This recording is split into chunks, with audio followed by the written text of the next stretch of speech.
On part sur l'export d'un fichier CSV. Alors j'ai rajouté la propriété 2, je l'ai mise là, alors je l'avais mise après, finalement je l'ai mis là. C'est une petite astuce, with open, vous mettez votre nom de fichier, as, ici le titre, et regardez l'exemple. Là j'ouvre le fichier.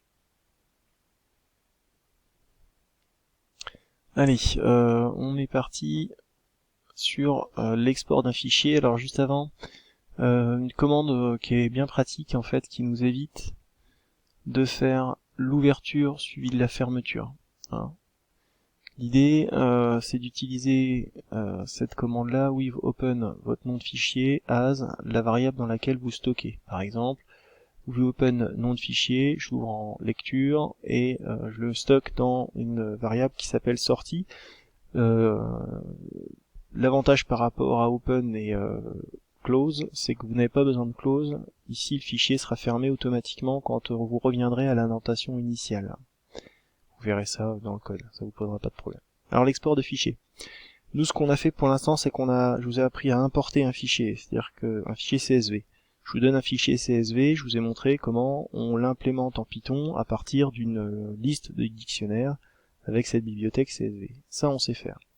L'idée maintenant, c'est de réussir à faire le contraire. Vous avez une table Python, c'est-à-dire une liste de dictionnaires, et l'idée c'est de créer un CSV correspondant à cette table. Donc on fait le chemin inverse. Donc c'est évidemment un truc important à savoir faire. Hein. L'idée de ce cours-là, c'est d'avoir des données qu'on échange par exemple sur le web, qui arrivent en CSV, de les manipuler en Python et de les retransférer en CSV. C'est ça l'idée. De réimporter en CSV. Alors pour ça, je vous explique ça à partir d'un exemple, parce que sinon c'est compliqué à expliquer. Donc je prends un exemple qui est le suivant, celui qu'on manipule depuis le début. Donc j'ai mes clés nom, prénom, âge, puis j'ai différentes valeurs. Donc j'ai cette table-là que je vais proposer à mon moteur Python au début. J'ai une fonction vers CSV, c'est là que ça se passe, qui va me donc transformer cette table-là en un fichier CSV. Alors vous avez repéré qu'il y a deux arguments dans cette fonction nom et ordre. Alors nom, qu'est-ce que c'est? C'est la chaîne de caractères correspondant au nom de la table. Donc là ce serait par exemple entre côtes table exemple. Et ordre, qu'est-ce que c'est? Ça va être en fait les clés. Les clés de ma table. Donc ici ce serait nom, prénom, âge. Alors pourquoi j'ai pas mis clé, pourquoi j'ai mis ordre? Parce que vous pouvez inverser les clés, c'est-à-dire que si je mets table exemple ici, et dans ordre je vais mettre nom, âge, prénom, eh bien le fichier CSV qui va être créé va ordonner les colonnes selon l'ordre que vous avez indiqué. Donc si j'ai mis nom, âge, prénom, je vais mettre le nom d'abord, l'âge ensuite, et en dernier le prénom. Donc c'est pour ça que j'ai appelé ordre. Ok pour ça. Alors là vous voyez la commande que je vous ai remontrée au début de cette vidéo, with open, donc on ouvre le fichier CSV, cette fois en écriture, c'est W, c'est pour write, et je vais le stocker dans une variable fic. Ce fichier sera fermé quand je reviens à l'indentation initiale, c'est-à-dire au moment du return. Donc j'ai pas besoin du file close. Donc j'ouvre mon fichier CSV. Alors ce fichier CSV, il n'existe pas, évidemment, parce que moi au départ, ce que j'ai, c'est un fichier table exemple. Donc ce fichier-là, il n'existe pas. Du coup, là je le crée. Au début, il est vide. Hein. Alors, ici, je précise, grâce au module CSV et la fonction dictWriter, je crée un dictionnaire, enfin c'est pas vraiment un dictionnaire, hein, puisque c'est un dictionnaire au sens du module CSV, hein, je crée avec les clés qui se trouvent dans ordre, hein, dans le champ de nom ordre. Ok, dict write leader, ça c'est la méthode appliquée à l'objet dict, qui veut dire en première ligne tu commenceras par m'écrire les champs, le nom des champs qui se trouvent dans ordre. Donc là automatiquement il va récupérer les éléments de ordre et il va m'inscrire dans mon premier fichier mes clés.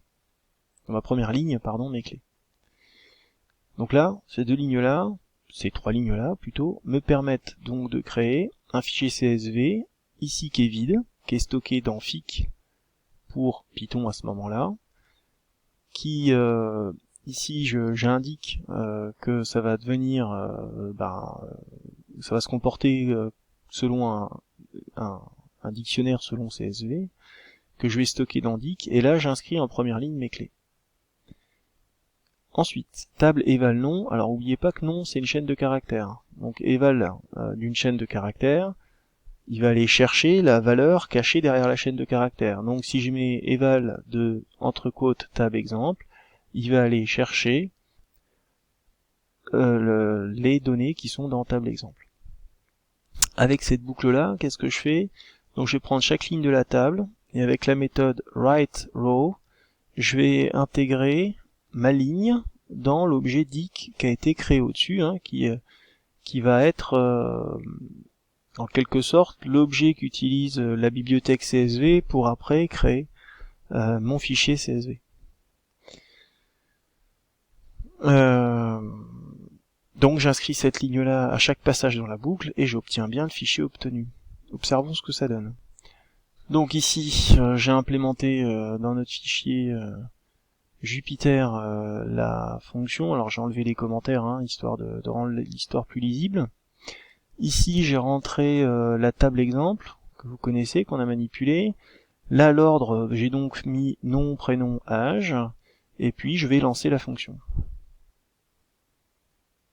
Il ne s'est rien passé a priori, allons voir dans le répertoire qui contient tous mes fichiers, c'est ici, alors je l'ouvre. Et voilà ce qu'il a fait. Et c'est pas... on voit pas la première ligne, voilà. Donc première ligne, j'ai bien nom, prénom, âge, et puis je vais avoir mon fichier CSV dans lequel tous les noms sont inscrits. Ce que je vous propose, c'est d'essayer d'inverser nom, prénom et âge. Donc je vais retourner ici, et je vais mettre prénom ici. Et je vais fermer ce fichier-là. Hop. Je lance le fichier, et on va aller regarder si il a été créé et modifié. Et ce que vous constatez, c'est qu'il a bien été créé comme je l'ai demandé avec l'âge en deuxième et le prénom en dernier. Voilà.